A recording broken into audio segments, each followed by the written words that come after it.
Hello बच्चों, मैं doctor Sharda कुमारी, महारानी महेश्वरी लता संस्कृत विद्यापीठ लोहना मधुबनी से।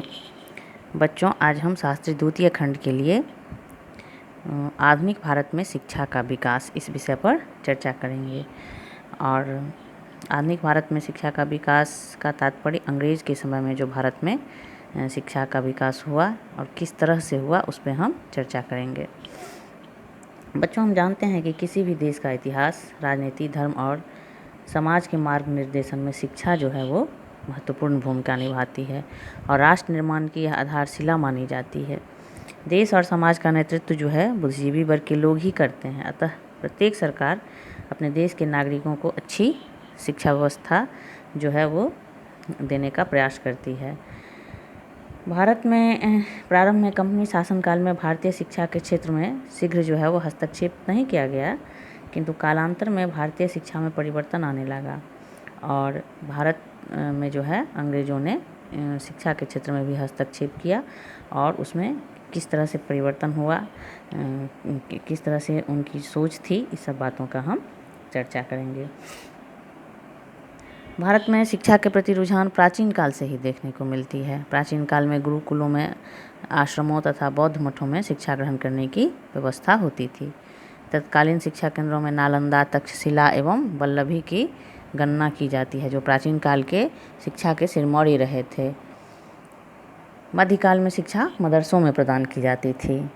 भारत में आधुनिक व पाश्चात्य शिक्षा की शुरुआत जो है वो ब्रिटिश ईस्ट इंडिया कंपनी की शासनकाल से हुई।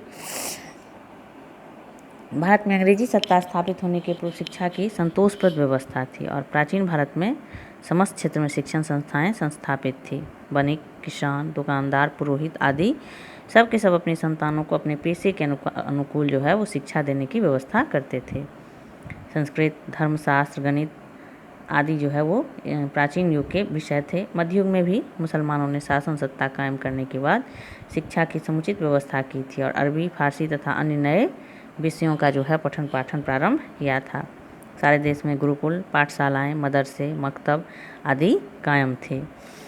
यद्यपि प्राचीन और मध्य युग की शिक्षा में रूढ़िगत त्रुटियां थी, फिर भी शिक्षा ग्रहण करने की ललक लोगों में थी।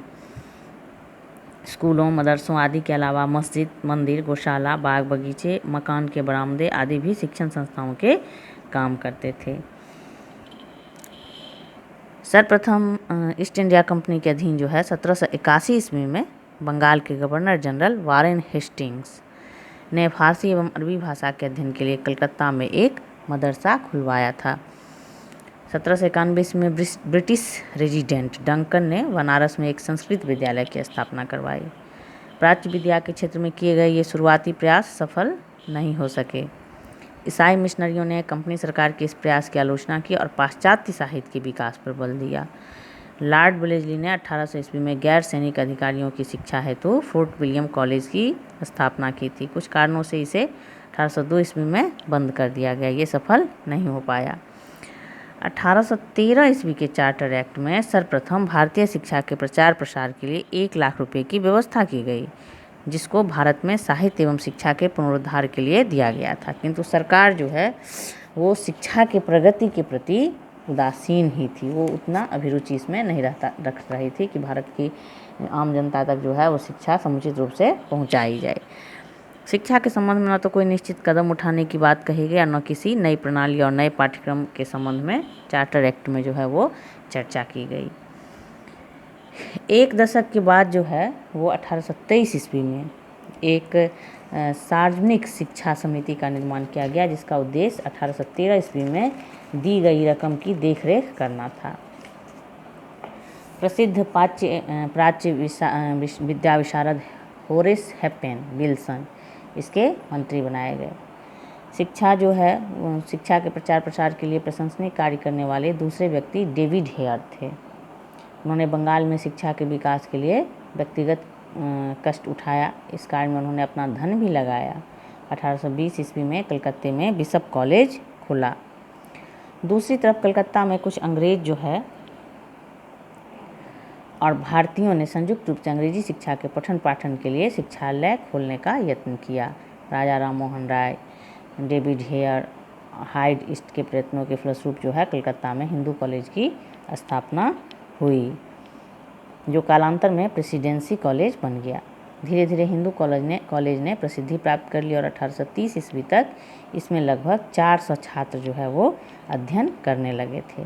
1830 ईस्वी में स्कॉटलैंड का प्रसिद्ध मिशनरी अलेक्जेंडर डफ ने हिंदुस्तान की यात्रा की और हिंदू कॉलेज का निरीक्षण कर इसकी प्रशंसा भी की थी।